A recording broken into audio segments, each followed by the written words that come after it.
한번 읽어보실까요? 예, 같이 읽겠습니다. 시작.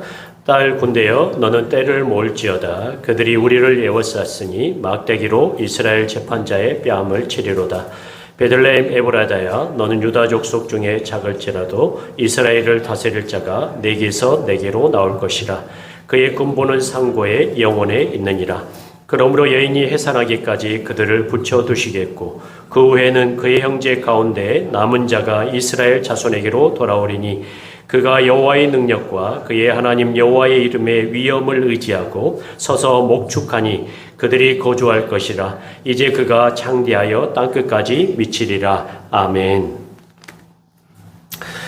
사랑하는 성도님들 삶 가운데 하나님의 은혜와 사랑이 늘 넘치시기를 간절히 축원합니다. 오늘 말씀은 낮은 곳에서 시작된 통치라는 제목으로 말씀을 전하는데요. 사실 우리 신철 집사님이 기도하신 것처럼 성탄은 실제적으로는 따뜻한 이야기가 아니라 무너진 세계의 한가운데서 시작된 것이라는 것을 우리가 기억을 해야 될 필요가 있을 것 같습니다. 글씨를 좀 크게 조정해 주세요. 네. 성탄절이 다가오면 우리는 종종 밝은 조명과 잔잔한 음악과 따뜻한 이야기부터 떠올립니다. 그렇죠? 예. 그러나 성경이 들려주는 성탄의 시작은 조금 다르다는 거죠. 아주 많이 다른데 오늘 미가서 5장은 기쁨의 노래가 아니라 포위된 도시의 긴장으로 시작됩니다. 여러분 5장 1절에 보면 딸 군대여 너는 때를 모을지어다. 그들이 우리를 어떻게 했습니까? 에워쌌다라고 표현합니다. 여기서 에워쌌다는 말은 무슨 말이냐면 포위가 됐다는 말입니다. 아직 이스라엘 백성들 북이스라엘과 남유다가 망하진 않았어요. 그런데 지금 하나님께서 미가 선지자의 입을 통해서 야 너희들 이대로 살다간 망한다라고 했는데 아직 망하지 않은 상태였거든요. 망하지 않은 상태였으니까 이들에게는 왕이 있었을까요? 없었을까요? 왕이 있었죠. 그리고 예루살렘 성벽이 있었을까요? 없었을까요? 예루살렘 성벽이 그들을 완고하게 지켜주고 있는 상태였습니다. 성탄의 첫 장면은 축제가 아니라 바로 그런데 이 이스라엘 백성들이 지금 어떤 상태 가운데 있느냐 하면 바로 포위된 상태 가운데 있다라는 거예요. 고립된 상태 가운데 있다라는 거예요.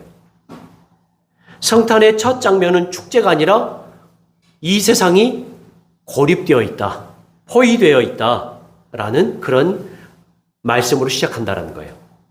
이것은 단순히 적군이 쳐들어왔다는 뜻이 아니라 이것은 하나님이 사라진 세계의 상태를 정확하게 묘사한 일이라는 거예요. 여러분, 하나님이 없는 세상은 겉보기엔 멀쩡하지만 안에서는 어떤 상태일까요? 무너진 상태라는 거예요. 이스라엘은 아직 나라의 형태를 가지고 있었습니다. 왕도 있었고 성벽도 있었고 군대도 있었습니다. 그러나 미가는 말합니다. 막대기로 이스라엘 재판자의 뺨을 어떻게 할 것이다? 치리라 라고 표현합니다. 여기서 이스라엘 재판자가 누구일까요? 예, 왕입니다. 왕. 지금 뭐냐면 왕은 왕으로서의 위엄이 있죠. 위엄이 있는데 왕이 지금 어떤 상태에 처해지냐면 왕 위에서 내려와서 포위된 사람들, 다른 사람들로부터 어떻게 하냐면 뺨을 받고 있다는 거예요. 왕이 죽임을 당했다는 말이 아니라 왕이 모욕을 당했다는 말입니다. 이 장면은 패배보다 더 비참한 건데 차라리 어떻게 하죠? 어떻게 하면 차라리 죽으면 좋은데 죽지 못하고 지금 다른 나라 군사들이 왕의 뺨을 치고 있는 그런 상태 가운데 있다는 거예요. 이 장면은 패배보다 더 비참합니다. 왜냐하면 존엄이 무너졌기 때문입니다. 사랑하는 성도 여러분, 하나님이 없는 사회는 곧바로 폐허가 되지 않습니다. 오히려 아주 그럴듯하게 유지됩니다. 시스템은 돌아가고 사람들은 출근하고 도시는 불을 밝힙니다. 그러나 어느 순간 진리를 말해야 할 사람들이 침묵하고 책임져야 할 사람들이 웃음거리가 됩니다. 겉으로는 정상인데 안에서는 이미 기준이 무너진 세계. 미가서 5장 1장은 그런 세계를 향해 조용히 말합니다. 지금 너희는 강해 보이지만 사실은 너희가 지금 어떤 상태다? 포위된 상태, 고립된 상태라고 말씀합니다. 아니 지금 무너진 상태에서 깜깜한 상태라고 말씀하고 있다는 거예요. 사랑하는 성도님들, 혹시 그런 분들이 계실지 몰라요. 겉은 지금 멀쩡해 보이는데 속으로는 무너지신 분들이 계실지도 모르겠어요.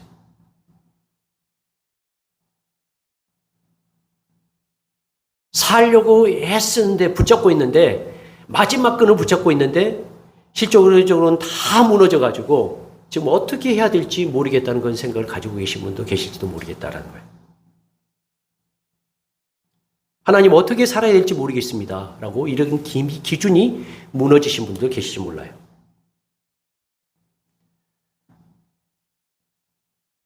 그런데 하나님께서 그 희한하게 그렇게 이스라엘이 지금 포위되어 있고 이스라엘이 지금 무너져 있으면 하나님께서 지금 어떻게 해야 될까요? 다른 군대를 보내줘가지고 그를 포위한 것들을 그냥 싹 한번 없애주시면 될 텐데 절대로 그렇게 일하시지 않아요. 하나님은 그 무너진 자리에서 군대를 보내시지 않고 다른 방향을 가리키고 있습니다. 놀랍게도 하나님은 그 포위된 도시를 향해 곧바로 군대를 보내지 않으십니다. 대신 전혀 다른 방향을 가리키신데 이렇게 말씀합니다. 여러분 어떤 방향을 가리키시냐면 2절 보십시오. 군대를 보내주신 것이 아니라 누구를 보냅니까? 2절 같이 읽겠습니다. 시작. 베들레헴 에브라다야 너는 유다 족속 중에 작을지라도 이스라엘을 다스릴 자가 내게서 내게로 나올 것이라. 그의 근본은 상고의 영원에 있느니라. 여러분 예루살렘이 아니라 권력의 중심이 아니라 정치의 심장부가 아니라 어디에서? 베들레헴이라는 아주 작은 곳에서 너를 다스릴 자가 나올 것이다 라고 말씀합니다. 작고 눈에 띄지 않고 아무도 기대하지 않던 동네, 오늘날로 말하면 성공의 지도에서 잘 보이지 않는 자리입니다. 경쟁에서 밀려난 사람들의 동네, 그럼에도 살아가야 하는 사람들이 머무는 자리입니다. 하나님은 그곳을 선택하셔서 구원이 시작된다. 왕이 나올 것이다 라고 말씀합니다. 왜 하나님은 그렇게 일하실까요? 하나님의 구원은 사람이 세운 중심에서 시작되지 않기 때문입니다. 혹시 지금 환난 가운데, 고난 가운데, 아픔 가운데 있는 성도님이 계시다면 지금 하나님이 임하시는 구원의 자리가 바로 그 장소라는 거예요. 건강으로 무너지신 분이 있다 그러면 하나님께서 지금 구원이 임하는 순간이 어디라고요? 그 건강이 무너진 그 장소에 하나님의 구원이 임하신다는 거예요. 여러분 이 사실을 잊지 않으셔야 돼요. 예수님은 어떤 자리에 오시냐면 가능성의 자리가 아니라 버티는 자리에 오셨다는 사실을 여러분 기억하셔야 됩니다. 예수님은 이미 준비된 무대 위로 오시지 않았습니다. 환영받는 자리도 아니었고 환하게 비추는 자리도 아니었습니다. 마국간, 그것은 오늘의 말로 하자면 삶이 빠듯해진 사람들의 자리입니다. 여러분 베들레헴도 볼품 없었지만 이 베들레헴의 뜻이 무엇인지 아죠? 여러분들 뭡니까? 떡집입니다. 떡집. 사람의 생명을 살리는 떡집에 예수님이 오셨는데 예수님께서 그 떡집에 어디 오셨다고요? 마국간에 오셨다는 거예요. 마국간에. 예수님께서 마국간에 오셨다는 말은 무슨 말이냐면 하나님은 잘될 가능성이 있는 사람을 기다리지 않으셨다는 말이에요. 대신 이미 버티고 있는 사람들의 한복판으로 오셨다는 말입니다. 그래서 성탄은 성공담이 아닙니다. 회복담이 아닙니다. 잘된 이야기가 아니라 다시 살게 된 이야기라는 거예요. 여러분 베들레헴의 그 마국간에 무슨 소망이 있습니까? 그렇잖아요. 사람들이 너무 사는 게 바빠가지고 신경도 쓰지 않는 자리라는 거예요. 그런데 예수님께서 어떻게 하셨다고요? 그 자리에 임하셨다는 거예요. 버티고 있는 사람들, 그 사람들 가운데 임하셨다는 거예요. 아무도 신경 쓰지 않는 그 사람 가운데 임하셨다는 거예요. 아무도 관심 가져주지 않는 나에게 예수님께서 오셨다는 말이에요. 성공한 사람들에게 오신 게 아니라 잘 되는 사람들에게 오신 것이 아니라 무너진 사람들에게, 고통당한 사람들에게, 아파하는 사람들에게 예수님께서 지금 임하셨다는 말입니다.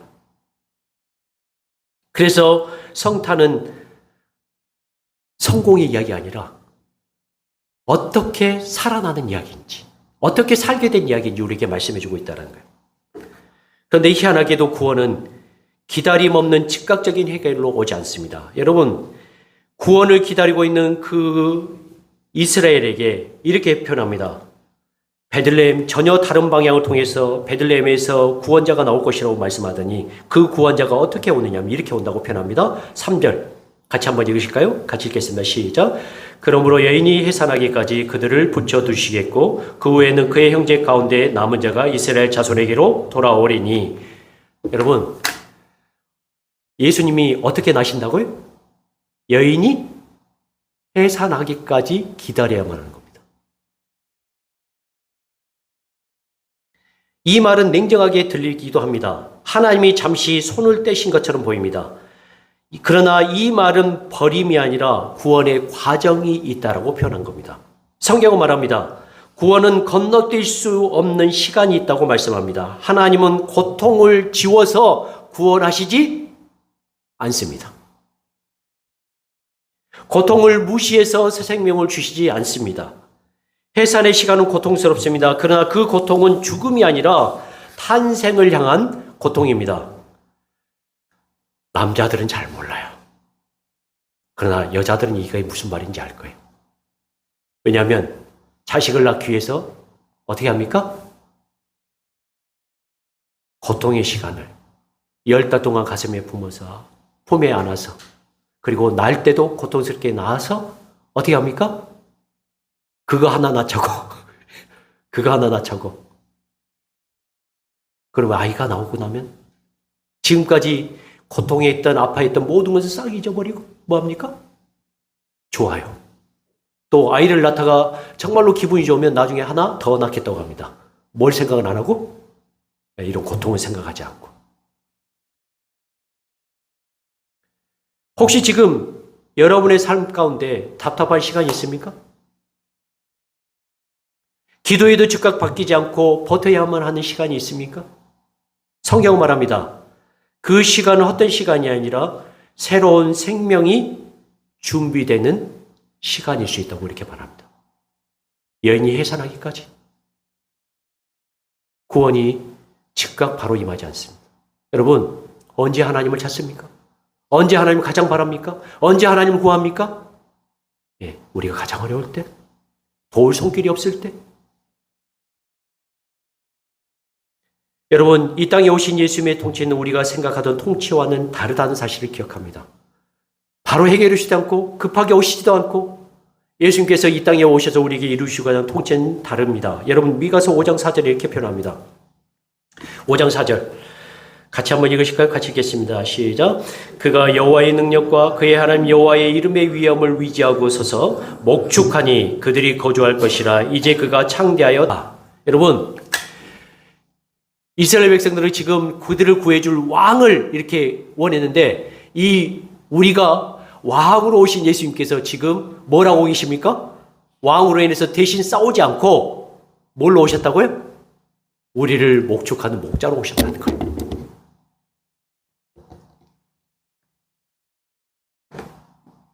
왕으로 군림하기 위해서 오신 것이 아니라 우리를 뭐 하시는 분으로요? 우리를 돌보시는 분으로 오셨다는 거예요. 어디를 가든지 책임하든지 신경 써주고 어디를 가든지 인도해주는 그 목자로서 예수님께서 오셨다는 거예요. 예수님이 오셨다는 것은 종교가 하나 더 생겼다는 말이 아닙니다. 도덕적인 기준이 조금 높아졌다는 말도 아닙니다. 성탄은 이 땅에 불안이 통치하던 시대, 이제 목자가 없는 그 시대가 끝나고 평안이 다스리기 시작했다는 선언입니다. 물론 이 평안은 아직 완성되지 않았습니다. 그러나 분명한 것은 이미 통치는 하나님의 통치, 예수님의 통치는 시작되었다는 것입니다. 그리고 그 통치는 여전히 작은 사람들 가운데 조용히 그러나 분명하게 지금 자라고 있습니다. 여러분 5절을 보십시오. 5절 보시면 우리가 읽지는 않지만 5절 첫 부분에 어떻게 됩니까? 이 목자입니까? 같이 읽겠습니다. 시작. 이 사람은 평강이 될 것이라.